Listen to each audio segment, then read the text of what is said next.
9:30 na pero tugnaw gihapon diri sa syudad. Unsa ron taligsik? Murag habo-habo man gyapon. Or nag-snow?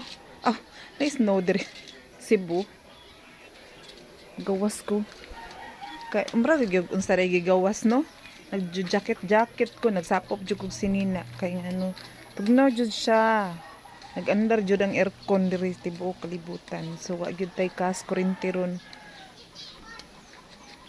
Nara ko'y ariun kay ngano. Gahapon nilakaw man ko. Nya nanghuha pa jud og graba. Karon nanghuha na sad ko graba kay wala may init. No. Wa ta graba karon pero na ako'y daghang kuan. You see, nakita na ako from the distance. From the distance kanta naman ron. So,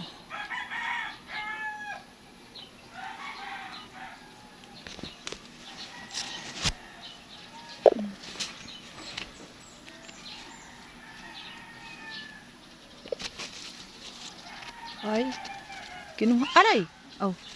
Kinuhaan naman sad siguro ni. Wa baka ni arias ako ang anak. Bas hindi ay giarinis ako ang anak. Kay murag gamay raman ang kuan. Hinog. Diri sa pikas bi. Di sa pikas. Daghang kaayo.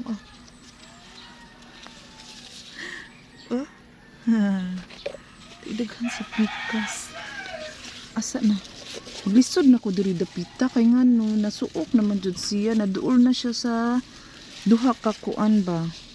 Naduol na siya sa duha ka bungbong nga sementado. Patay. Maglisod ko din dapita kay ngano slope man gud ni mura kag maslide kung di ka maghinay nya. Kung guwang narpatagamay maghinay jud tano. Asa man jud. Asluyo. Kaon sa nina kong kahoy. Hala na di dagang mga taltag. Hala daghana di iyag nangahulog. Asin ay pula pa, nanay black, ang uban. Pula-pula pa. Mga taltag di ay siya ang uban.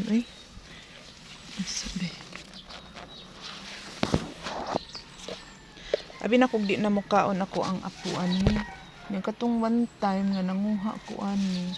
Ako rang gi-standby kanina. Hulog na siya umrag na overripe. Hulog, masangit ra siya sa sanga. Katong kausa akong gi-standby lang kay abi na kung di na siya mukaon.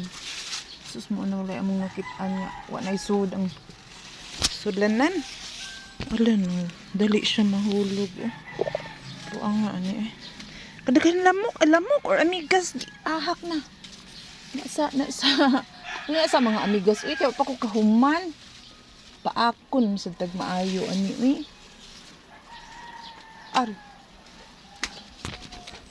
hulo na nga hulog na lang tamsa ba